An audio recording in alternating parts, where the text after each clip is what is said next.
tourisme. On a parlé ces derniers temps énormément du canal du centre. On ne peut pas passer à côté d'une réaction sur ce sujet-là et voir un petit peu voir une fusion des ministères. Le CDH avait proposé d'autres ministères, donc le patrimoine, l'économie et le tourisme. Quelle est la vision que vous avez du centre, du canal du centre?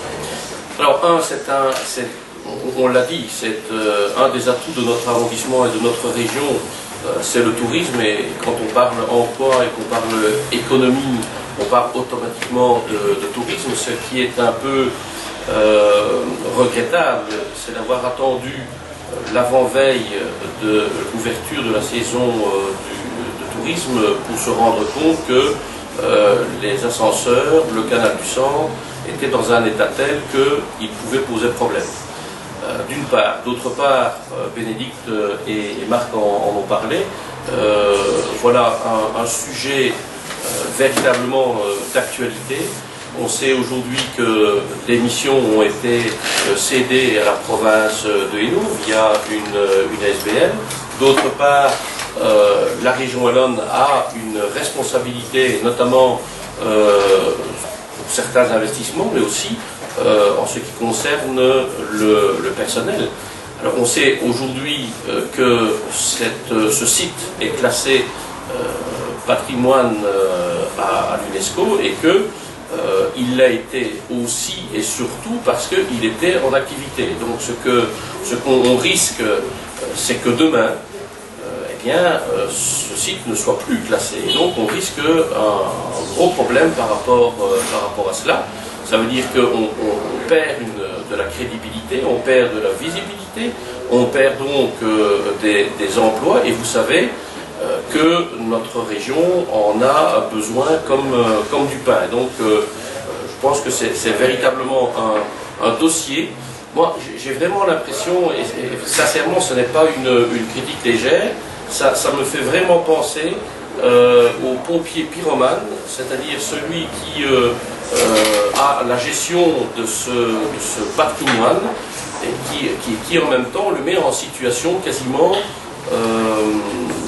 impossible à gérer, puisque on se rend compte aujourd'hui que sans le personnel adéquat, sans la formation, eh bien, on ne peut plus faire fonctionner ces ascenseurs.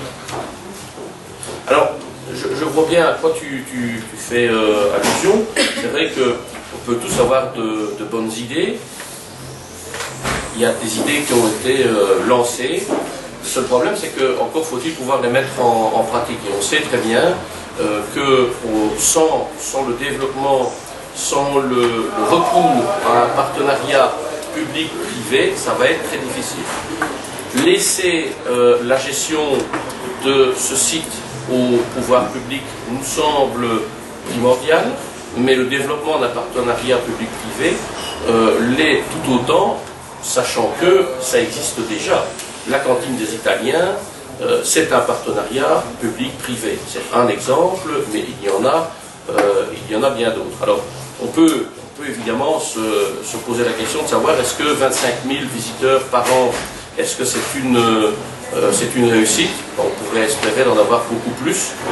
Encore faut-il que nous sommes en possession d'un outil de qualité performant et il faut savoir, depuis la reprise de ces installations par la province et par la SBL Voies d'eau du Hainaut, il faut savoir que pas une seule année ne s'est déroulée de manière je veux dire naturelle et sans obstacle. Donc ce site a un besoin non seulement d'un investissement afin d'entretenir les installations, mais il a aussi besoin d'un investissement important pour le faire fonctionner, avoir le personnel adéquat pour pouvoir le faire fonctionner. Je pense aussi, si je peux rajouter quelque chose, Bien sûr. Au niveau des ascenseurs, donc l'ancien canal, donc toute la procédure au niveau du fonctionnement de ces ascenseurs qui n'ont pas été formalisés. Donc c'était de l'ancien qui va aller expliquer aux plus jeunes qui arrivent comment expliquer la procédure. Et tout ça n'a pas été formalisé sur papier. Et donc là c'était un risque au niveau sécurité très important. Et alors, bon, depuis lors, la province du Hainaut a repris l'aspect de la gestion touristique. Et quelquefois, la province du Hainaut a eu quelques soucis avec ce canal du centre. Par exemple, quand ils arrivent avec un bateau rempli de touristes, et pour finir, ils arrivent au pied de l'écluse ou l'ascenseur et que l'écluse ne marche pas. Écoutez, monsieur dames, vous allez descendre du bateau, on ne va pas se faire. Et ça, quelquefois,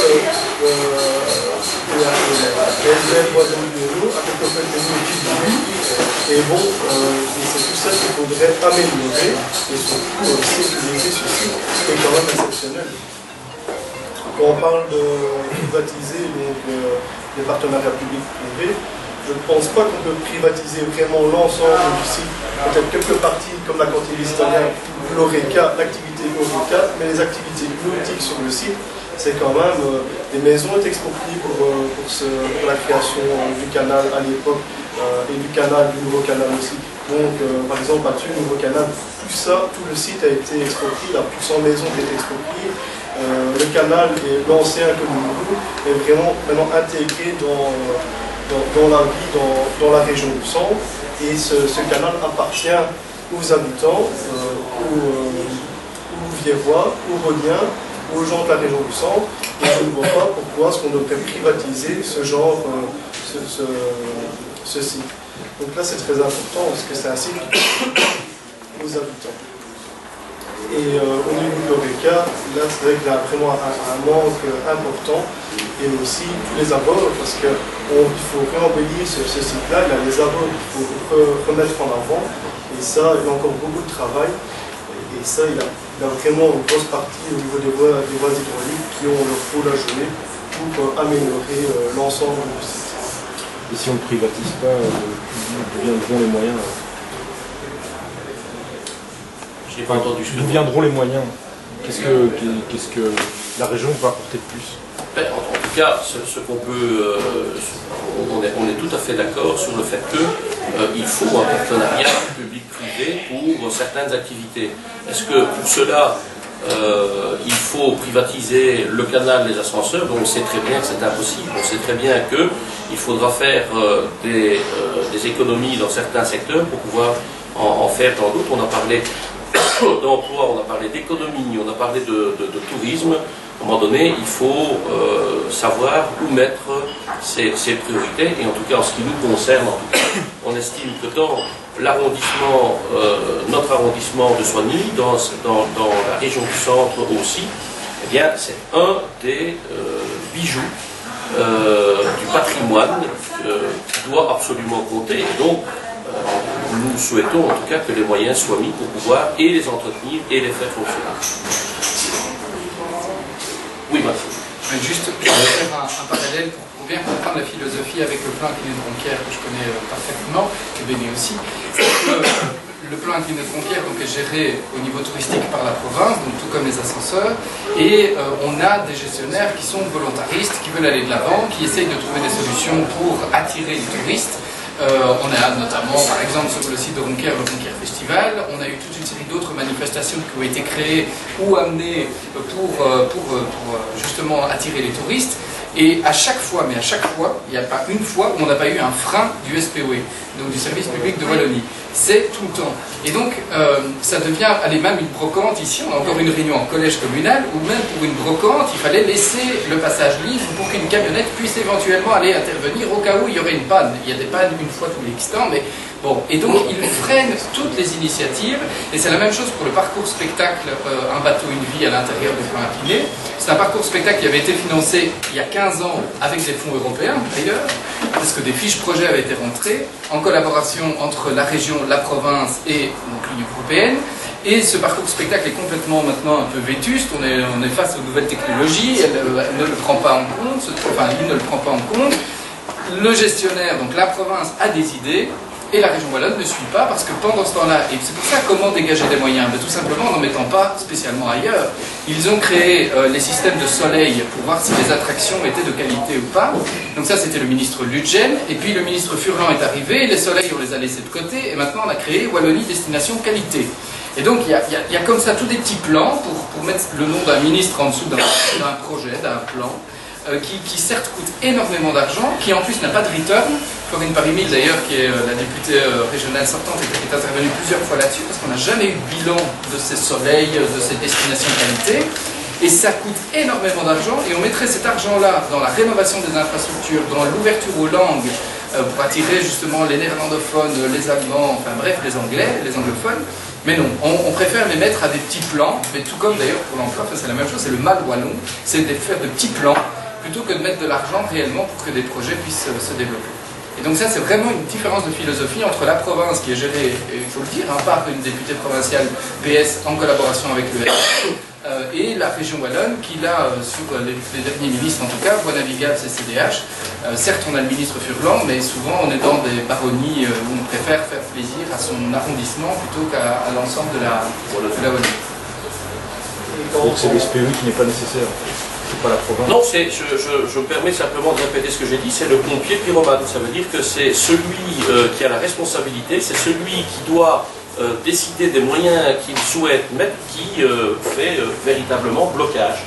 Il ne faut pas deux interlocuteurs, il en faut qu'un. Donc soit c'est la province, soit c'est le SPE, mais pas les deux. Une fois responsable de SPE, matrice des voies hydrauliques, ou notre rôle aux voies hydrauliques, c'est de faire passer les bateaux, de faire fonctionner les ascenseurs, et notre rôle c'est voir le tourisme. Et ça ne va pas, je ne conçois pas.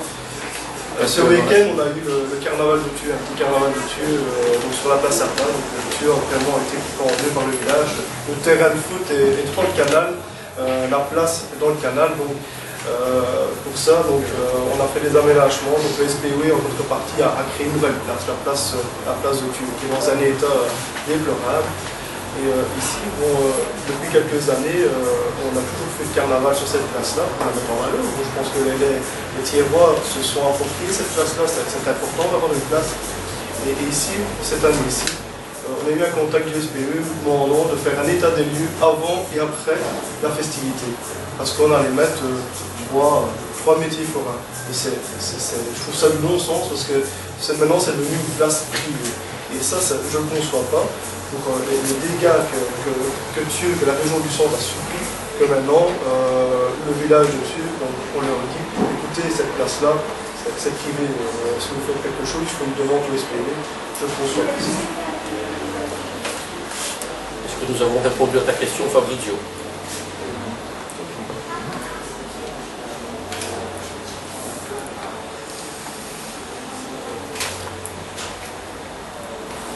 Autre?